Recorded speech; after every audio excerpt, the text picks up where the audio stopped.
Welcome to the Foster Friendly Podcast, where we come together to make a difference in the lives of children in foster care and the families who care for them.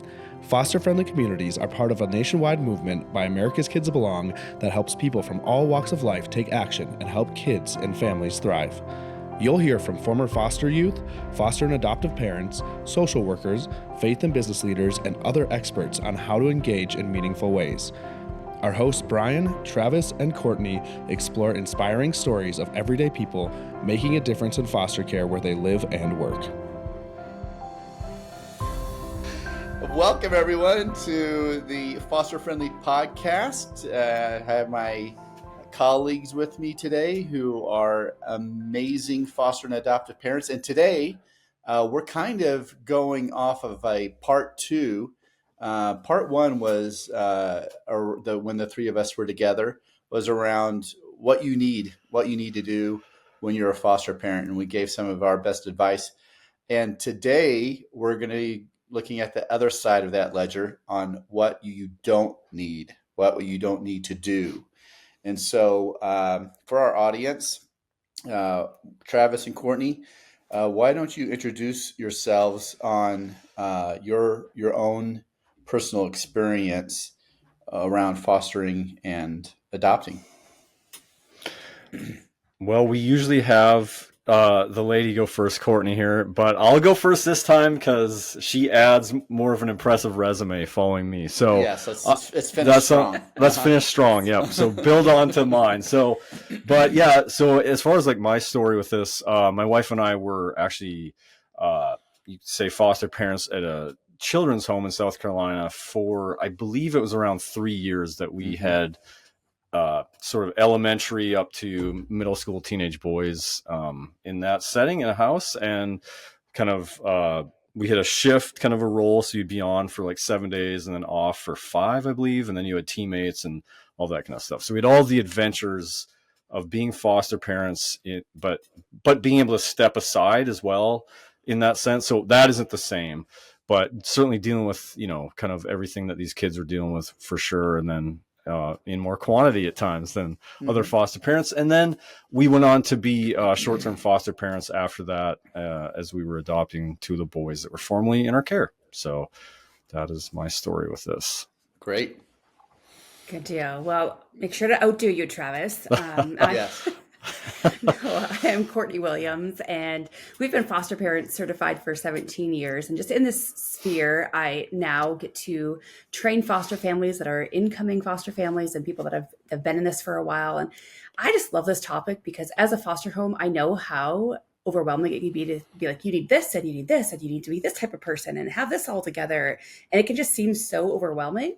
And we don't often focus on like, you really don't have to be perfect. And that's the heartbeat behind this today, is to say, like, my family's not perfect. We've been doing this for 17 years and we have failed many times, and why that even can be beneficial to the foster care system sometimes, when we can bring our junk, we can bring our who we really are and not put on this facade of being perfect or having it all together. So I'm excited about this conversation because I feel like this is something we don't focus on enough of. We don't have to be perfect. We don't have to be these homes that have everything, all of our ducks in a row. Yes, there are certain guidelines like we talked about in the last episode, but it doesn't have to be perfect. And we'll say that a few times today. Yeah. All right. So I've got two imperfect hosts with me. And by the way, yes. And my wife and I also fostered for 5 years. And then we started a nonprofit. And then we had a young man who had aged out of foster care come live with us for 4 years. And then we helped him launch. And it's complicated. So anyway, Yeah. So so to help us lay the groundwork for imperfection, I want you guys to share a fostering fail story. Just like everybody's like, well, if that you guys did that, then I can be better than you. Yeah. Anyone got one? Many to share. I'll go first here then. So there was a moment. So this was back when we were in this setting of house parents. And I think what happened at the time was we probably had, I want to say 6 kids at the time. And I think 2 of them had to stay back at the house because they had lost some privileges with behaviors. And so maybe my wife, Jess, was staying back with them to, do room chores and all that. So I think I'm taking the easy road out to take them to Dollar Tree, the other 4, and go, I'll take I'll take the 4 to Dollar Tree. Let's go do that. So they just spend their allowance. Well, I realized, okay, they had $10 each to spend. So that's $40 total. But when you take kids at that age to like a Dollar Tree where like you can get 10 things or whatever, okay, that's just the math of that. And all the, like, if you have indecisiveness, if you're also watching everybody, there's all different, do I go to the food? Now some are going to the toys, back to the food, bathroom, back to, and okay. And so about like 20 minutes in, like heart palpitations, I'm thinking, wow, Jess is probably sitting back there on her phone while they're cleaning and doing stuff in the house. And I am like, my blood pressure is sky high. This was probably the most stressed out I think I've been in my life. Just you can take one kid to a store like that and it's hard, but like all of these guys were there. And so we finally get through the line. And I mean, I had more brow sweat than like someone disarming a bomb. I mean, and I felt like that was what the whole experience was. And and at the end, like I was snappy, I was stressed, I was saying things to the kids out of anger, and I wasn't close to what I should have been in that moment, or I guess it was the capacity I had. But the fail was, hey, probably not the best idea looking back. That was a lot to take on alone. And so that was a fail moment for me. Yes. All right. Well, no one got arrested, so no one got arrested. Yeah, so maybe it was a win. I guess. It's a win. Yeah, that's a total win. Yeah, Feel good about yourself. You made me think of the movie Instant Family. If you haven't watched it, you need to see it. But there's a scene in there when they're at a store and just how the trickle effect of things being overwhelming. And yeah, it's a great video. Yeah. Courtney, you probably have never failed, so never. You're gonna have to make something up. Yeah, we have the truly every single day fails. But one thing that just sticks out to me is we had just adopted our daughter from Congo. She was 10 months old. She was the easiest baby. Like I'm talking sleeping 20 hours a day because she'd been stuck in an orphanage, like not good, Yeah. And so we were a foster family. And so they called us just months after she'd been home. They called us. We just moved into our brand new house we were building at the time. We were still working on it, brand new daughter in our home. And they called us, what a placement.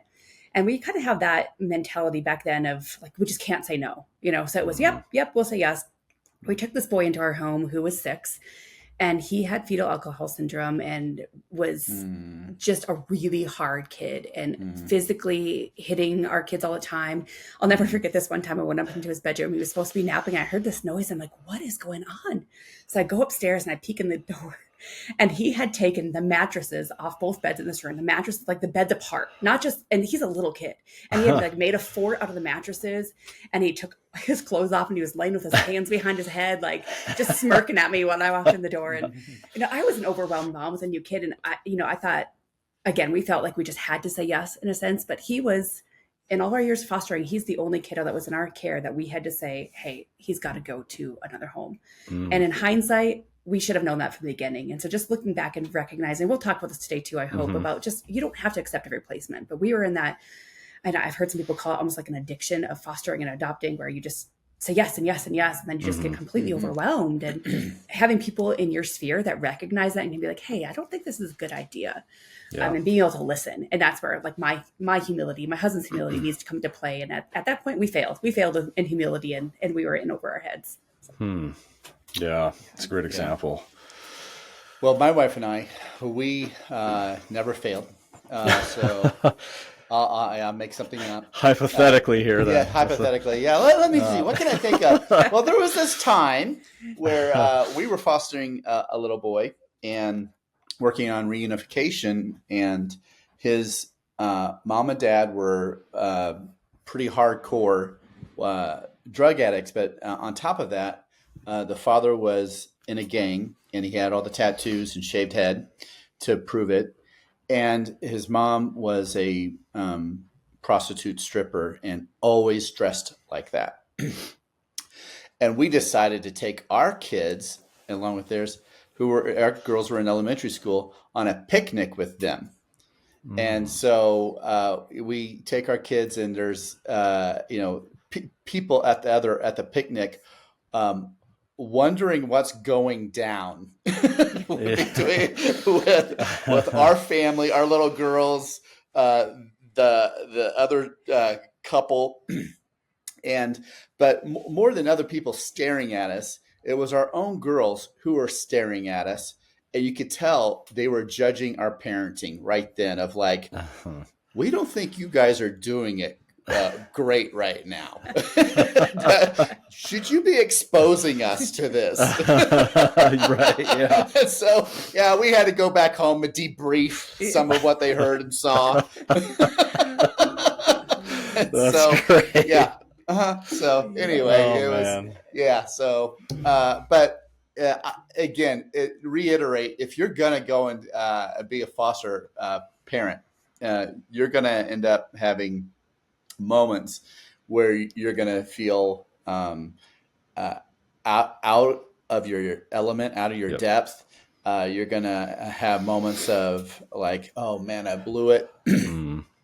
And again, what we're going to want to share with you today is we all been there, and you're not alone, and you don't have to have it all together. And so, Travis, how about you lead us off on like on this, what you don't need to have?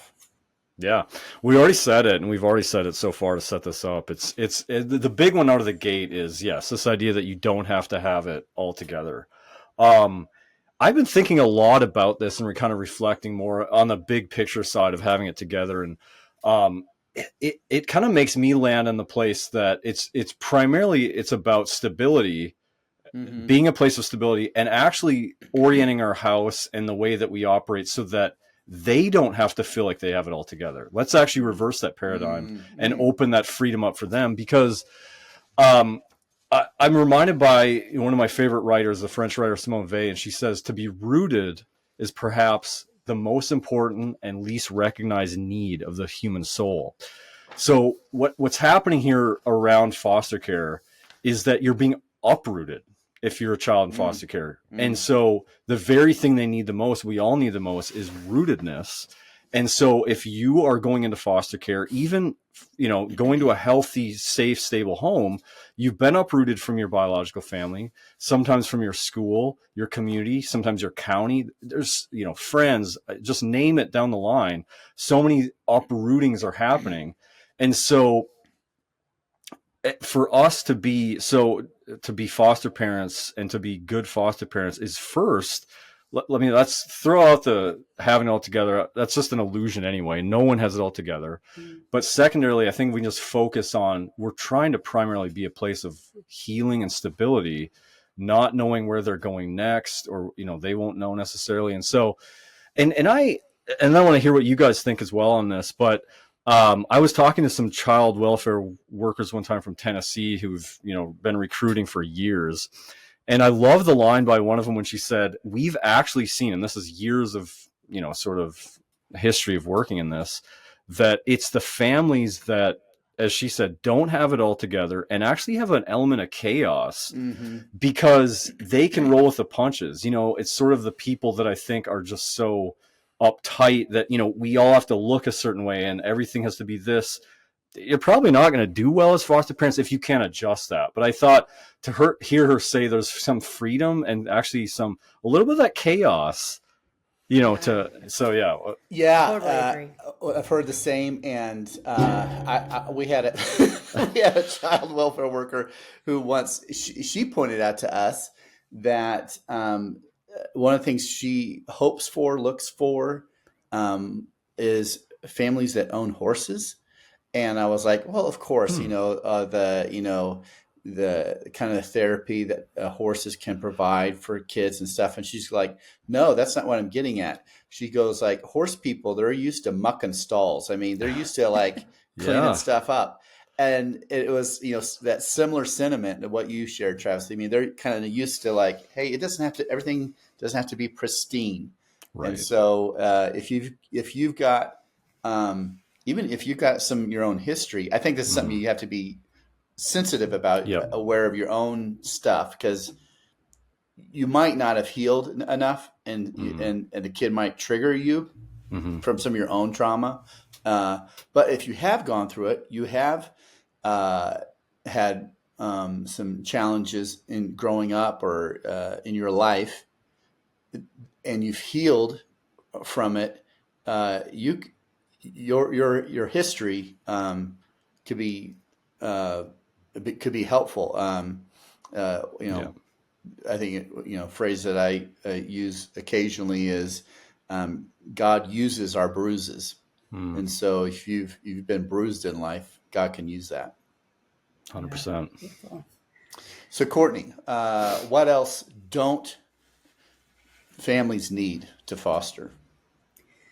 Yeah, one thing that comes to my mind immediately is a lot of families get into this and think, I need to provide the best life for this kiddo. Like they have to have this and this and this. And, they didn't have these things before, so I'm going to give them everything. And, time and time again, and we live in a beautiful house. We have, probably a lot more than most of these kids that come into our care have, as far as food comes, as far as clothing and toys, like those things, right? That is somewhat a reality for a lot of these kids that come into care into our homes. But if we focus on those things, like what are we really teaching them? And a big thing that I've noticed is these kids come in and they don't have that with their bio families. And we don't want to create that animosity. We don't want to create that uncomfortableness. We got a kid right now in our care who's going home on Thursday for a 30-day home trial. And, how can we make the holidays right now? And other times of that he's been in our house for almost a year. How have we made him feel comfortable in our home to be able to go back to his home and feel comfortable and not feel like, oh, but I want what was there. So it's this balance that we have to provide. We just have to always be thinking about it and provide that balance of, yes, we've got food on the table every single meal. Maybe they didn't have that before. That's something we're going to provide for them, right? But it's not seconds and thirds and fourths and as much food as they absolutely want all the time, and gifts. Like, are we getting them things that their families aren't going to be able to replicate when they go home and that they're going to be angry about? Or are we providing them things, or even, we wrap gifts during the holidays, we wrap gifts and make it from their families and tell their mom, like, hey, we'll help you, or we'll give you money to get a gift and it'll be from you, not from us. And just things like that we had this kid that was in our home, one of the last kids in our home, and last year, and his birthday came around and we were like, okay, what's your dream for your birthday? He's like, well, I've never had a birthday party before. I was like, okay, what do you want that to be? And then I had these conversations with his mom too, because again, I didn't want her to feel like I was the savior in this and I was doing these things that he wanted. It was, how can we work together to give him a birthday party that he's never had, but also not make it abundant? And for him, it was a birthday cake. He wanted a very specific birthday cake. And so we made him that specific birthday cake, but we did it together. And again, I just beautiful. Like creating that. Yeah. And I'm sure you guys have experienced that as well. Like, how can we create giving, but not giving in abundance? Boy, that's it's wise. It's wise, and it is a balancing act. I mean, I do think that there's a tendency, especially from outside people, but even as foster parents, of like the tangible, you want to, it's like this, grandma that wants to spoil the grandkids, initially really wanting to just give them everything that you can, especially probably as new foster parents. So I wonder, like in your story, Courtney, like, was that abundant kind of a thing that you just talked about, and the recognition that, hey, we're maybe setting them up for either, animosity at home, or some of that. Was that sort of something you guys learned then along the way, that like, okay, we got to be more sensitive to this? Or definitely, especially like in the last few years, we've mostly welcomed teenagers. And so we see it more in the teenagers. And again, not that we shouldn't be mindful of this with younger kids, but the teenagers are the ones that they really get it. And they are comparing birthday gifts and Christmas gifts and, all the holiday. They're comparing their lives, and they bring it up when the emotions are high. They'll cry about things or bring something up that it's like, where did that come from? And it's often rooted in something that's different about our home or their home. And this same kid, the one that was asking about the birthday thing, at one point he was in anger and he was mad and he thrown a fit about something, and he finally just threw stuff down. And he's like, went into his bedroom and threw everything around. He's like, I can't stand living in your cleanliness. Like, your house is too put together. And I was like, wow, like, I'm not comfortable in this. And it was, again, a wake up call of, oh, he's not comfortable in my home because I have a pretty clean home and we have rules and expectations that we follow. We all know. And he's not used to that. Yeah. Well, I've had that conversation with my wife. So I was just gonna say it's too clean that, and that never handle goes well. That never goes. I've tried that too, and then I was on the couch that night. It's funny how that works. So okay, so wow. Well, another one that I think is a big one that comes to my mind is what you don't need to accept every placement. And I'd say the key message, if I could share there, is saying no is part of fostering wisely. And saying no doesn't mean you don't care. And so if you, when you go into foster care, you do say, here's kind of who we're open to having in our home. And you can talk about a certain age range, whether you have one or a sibling set, or what the boy or a girls or however. And it was how do I say this? They'll see that and throw it in the trash. What? They're like, oh, that's cute. Yeah. And so really what it is, they've been on the phone, they've been calling, trying to find people who can, and they start getting desperate. Like, I don't want this kid to be sleeping in a hospital or on the county office floor or whatever. And so they'll call people who maybe you'll get one of the first calls. And it's not because they were desperate yet, but it's because they trust you, and like it's a good family. And so you'll get this call and it won't fit what you think. And, you have the right to say no. Another advice, and this is advice we give, other people about other issues, is it's always, and when you're not sure, it's always good to say, I'd like to think about it, and just say, we'll, and you want to obviously talk to the rest of your family about it. Don't decide for them, have a discussion and just say, we'll get back to you in the next 2 hours to let you know, something like that. Yeah, definitely. Always wise. And like I shared at the beginning, that was definitely one of our fails. And I do see it time and time again where people, especially even not always new, but those new foster families, they're just waiting for the call, and recognizing that, our dream, my hope for the United States is that we have enough foster homes in all the areas so that when they have a kid come into care, they can call the family they really feel is the best place, not just like you're saying, we're scrambling. We don't know what to do right now. Yeah. Yeah, that's true. Yeah. And I mean, I think it also comes down to when a placement leaves too, not just in the front end, but like as a placement leaves, and maybe you're needing to spend more time grieving, recovering, resting, and to sort of bide the right time to get back in and know that's okay as well. Yeah. All right. Here's another one. You don't need to follow birth order. Courtney, have you ever violated that? No. Well, people ask us all the time about our family. We have 9 kids. Our 3 biological kids are right in the middle. We have 3 older adopted and 3 younger. So, yes. Yes.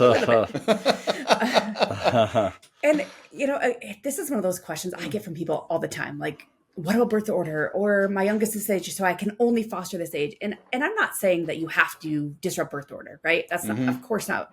Not saying you don't have to, but you can. Like, if you feel, you've really evaluated, you guys have chatted about it, your kids are on board, you feel like it's the right thing for your family, it can be a beautiful thing and it can work out. And I get a little like queasy at times when I hear people say like, I absolutely cannot. It's like, well, I get that because we started that way, right? We started saying we were only going to foster younger than our youngest, and that went away, but again, so I get where it comes from. But I just have a hard time when people put that hard box and those hard lines, especially when I tell people, check out respite care. These kids, like for us, we're a therapeutic home. It's mandatory that we use respite care once a month. There's a lot of families in that situation like ours, and they cannot find a home for a kid to go to for a weekend or for a day or night. So open up your door for respite care. Just bring a teenager in for a weekend and see, how did that go? What was the dynamics like in our family? And teenagers really aren't that scary as much as I used to think they were, right? They might have some attitudes, but they also like their bedroom. So sometimes it's quiet when they go downstairs and they're in their bedroom for a while. Yeah. Versus the neediness of a toddler. But yeah, I just encourage people to recognize that. Talk to somebody that has done an elder birth order. Be open to it, because the greatest need, hands down across the country right now, is homes for teenagers. And if we're all saying no, it's going to be more of an issue. Yeah.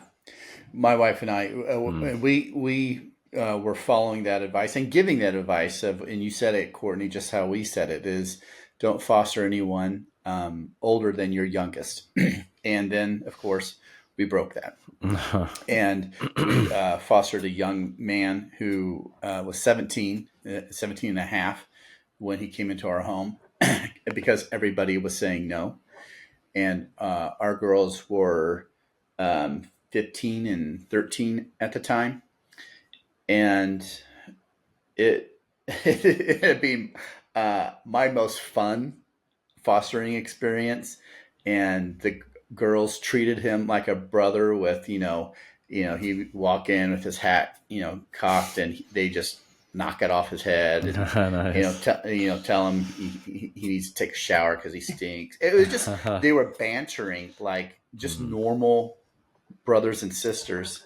And he was just a pleasant kid. He was with us for a few months. So, and I know it's not always like that, but it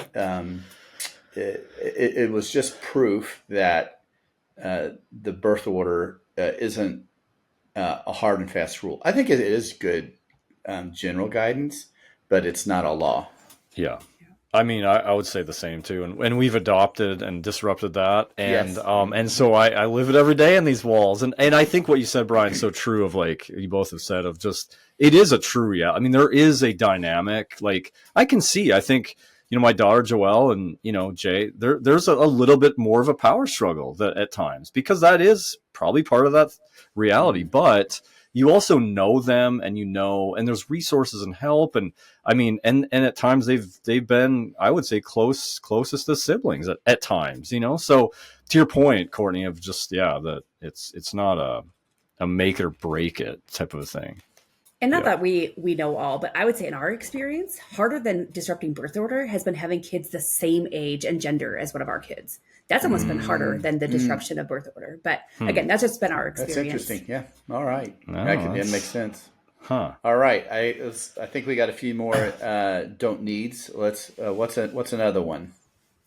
Well, another, and this one's a little juicy as well. So, Okay. but that you don't need your extended friends and family's blessing. What? Wow, that's now news alert. This isn't a podcast now; it's a debate. Here we go. Right.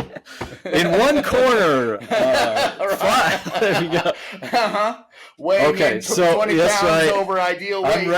I'm ready. Okay, if you're watching YouTube, okay. Let's hear it. Yeah. I'm the same age as Mike Tyson. So. Right. Oh man. Well, we got our ears covered with anyway.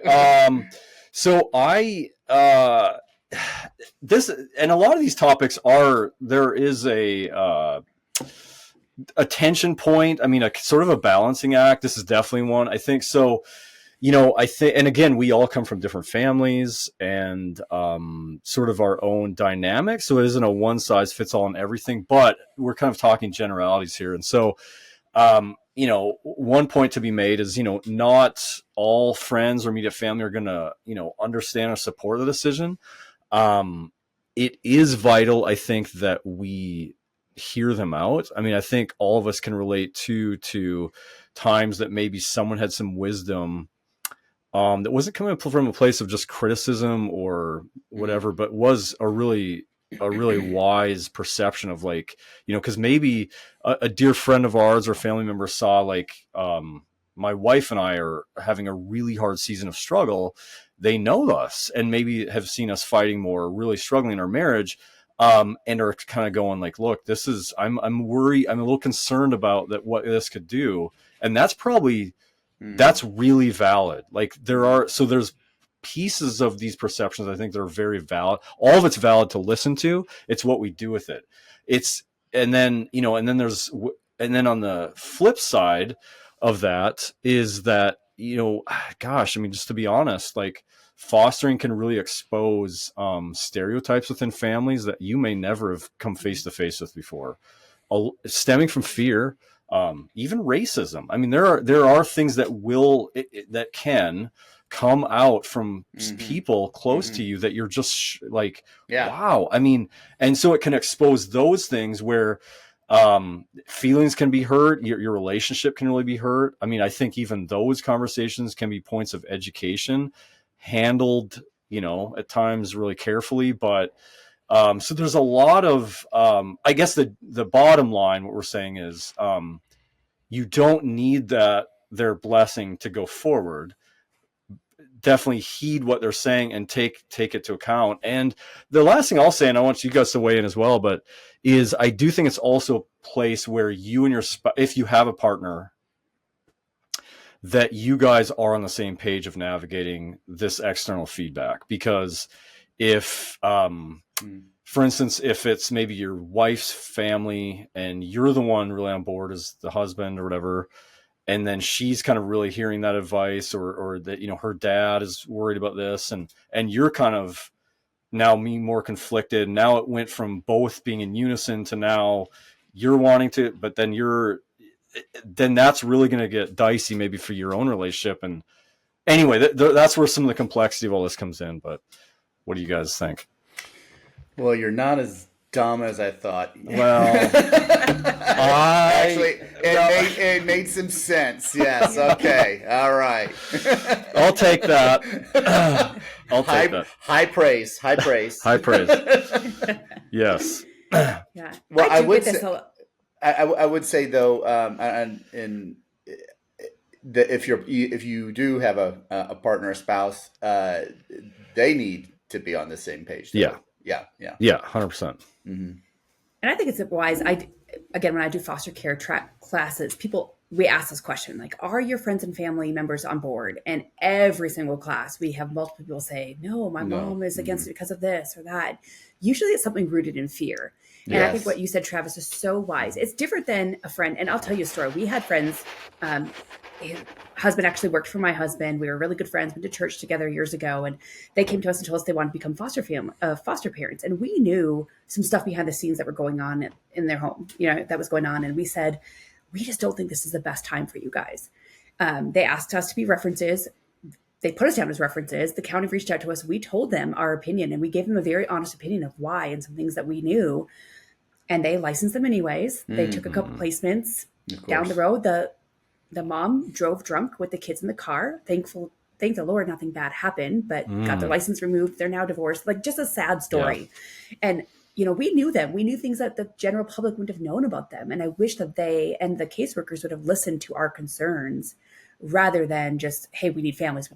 So there's a difference between we have a concern, a true, genuine concern for your family based on something you know or season of life, whatever it might be, versus a family member is fearful that you're going to bring in these bad kids. Right. Or, Yeah. That's exactly. Because and that's part of the education side too. And I think at the end of the day, like there's nothing in life that good or that stepping into help is not some risk. I mean, of course there's a risk here. But that's part of, I think, the education, and also on your own end being preemptive to sort of set up, whether it's, if there's concerns about your own kids in the house and maybe you are fostering out of order or something, you have an older child come in, that you are taking measures and steps to be more protective in the house than you just would otherwise. I mean, so some of this is you're also, I think, talking about like the ways that maybe you're dissuading what was a fearful observation, but you're saying, well, here's also what we're doing. I appreciate that. But at the end of the day, as someone said, living on earth is a dangerous way to spend your time. So so many activities in just living are risks. They're not, so. Yeah. Okay, we each got one more. So Courtney, we'll start you off with what another you don't need. One thing I think about is my husband. He grew up in a pretty abusive home, and it's affected him for years. And when we first started this journey, we didn't get a lot of training on trauma. We were living in North Dakota at the time. This was 17 years ago. So we traveled around to go to conferences to learn more. Like, we wanted to be educated.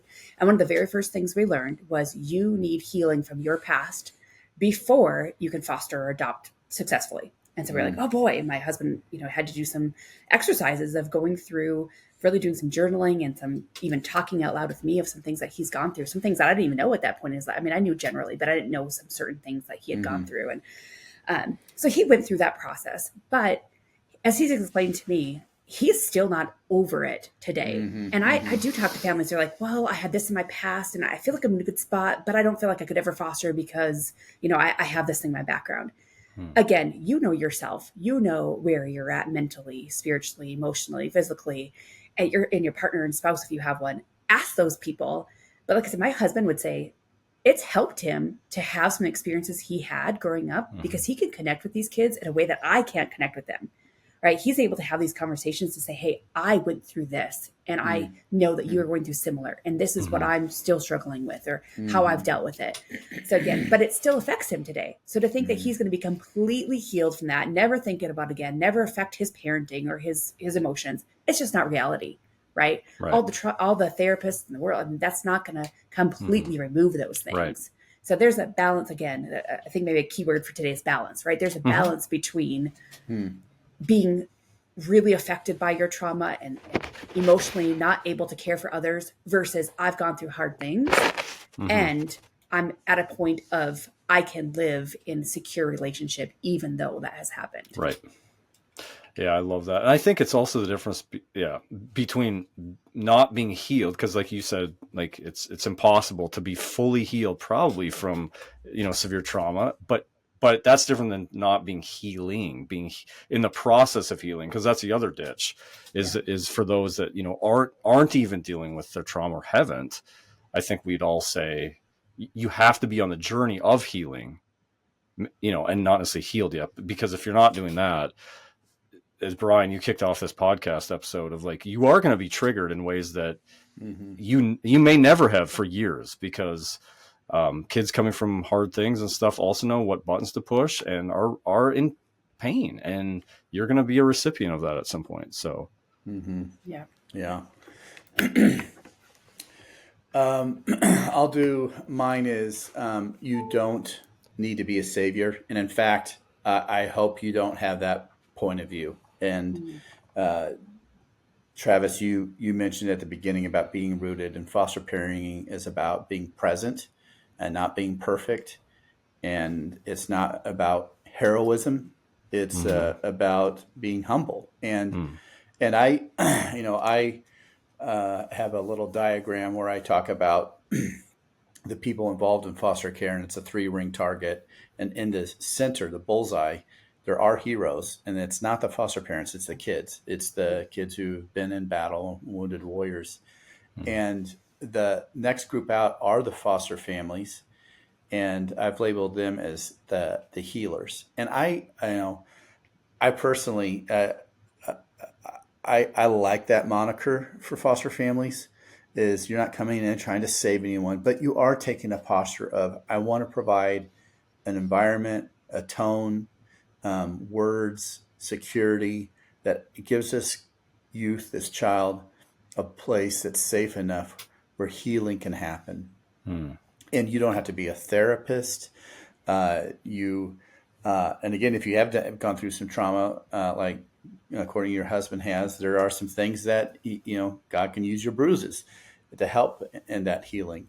But even just providing that place of where a kid feels safe, and there's some boundaries and those kinds of things, healing can start happening. And so just go in with those expectations. If you go in like, hey, I'm going to have a cape on my back and win the day, go back to the starting line and then rethink your motivation. Yeah, well said. Yeah, without a doubt. All right, Travis, you're going to close us out. with our last "You Don't Need"? For this episode, maybe we'll have another one of more don't needs. But Yeah, right. But yeah. So I think kind of the last one to maybe close on is, more of really a practical thing, but you don't need to be a stay-at-home parent. Just be present when you're home.